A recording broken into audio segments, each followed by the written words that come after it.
You can also create share links for your videos exported from Microsoft Clipchamp. So to do that, you can see that I already have a video project right here. I'm going to click on the export button. So once I do that, I'm going to go around and click on 1080p SD right here. And once you do that, you can see that it is starting to be exported right here. But what I want is I want to create a video share link. So to create a share link, I can go around and click on create video link right here.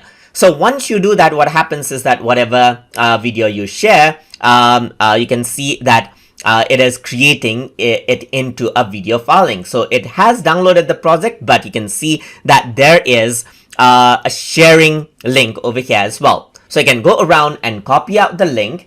And then what you can do is you can go around onto any web browser and paste and access that video or share that link with others, and then they'll be able to see the video from over here as well. So you can see that it is loading right here, and then if I were to go around and play it, the video file is here. And this is how you can go around and share out your video clips with others as well by using a share link. Another option that you have is the embed option right here, which gives an HTML code, and you can copy this and paste it into your own website as well, or web page, and you can embed the video player onto your website directly as well. You can also access more sharing options right here, where you can see the link and the embed option, and you can see all the options over here as well. And you got other options to share it via email right here, through Facebook Messenger, Facebook, and other Reddit or WhatsApp over here as well. And you can see that you can directly go around and use that sharing